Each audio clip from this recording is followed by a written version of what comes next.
আজকে কাঁচা আমের কাসুন্দি তৈরি করব বাড়িতেই হোমমেড। এখানে হাফ বাটি মতন লাল সর্ষে নিয়েছি, হাফ বাটি হলুদ সর্ষে,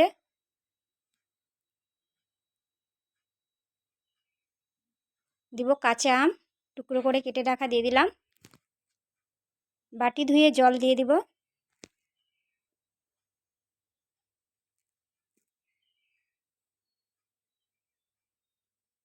এবার এটা ব্লেন্ড করে নিয়েছি,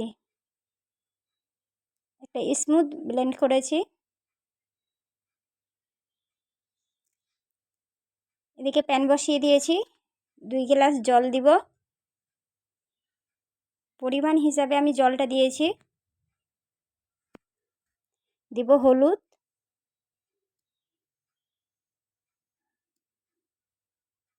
আর দিব লবণ। এবার জলটা ভালো মতো ফুটতে দিব। এদিকে জলটা ফুটে গেছে, ব্লেন্ড করে রাখা আম আর সর্ষে দিয়ে দিব। আর এটা হতেও খুব বেশি সময় লাগে না।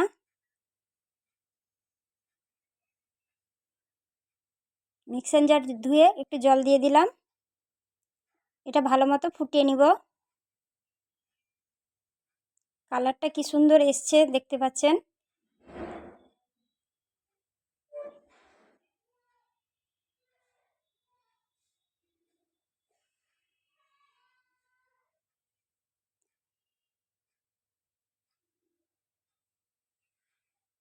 খুবই সুন্দর কালার এসছে আর প্রায় হয়ে এসছে।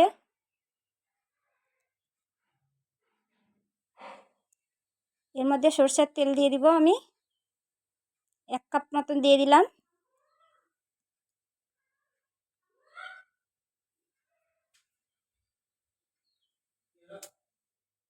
ভালো মতো ফুটিয়ে নিচ্ছি।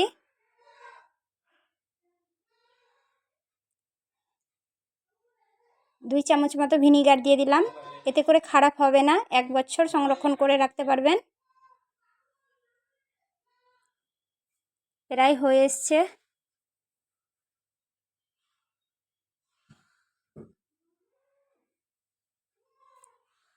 কাসুন্দি তৈরি করা হয়ে গেছে।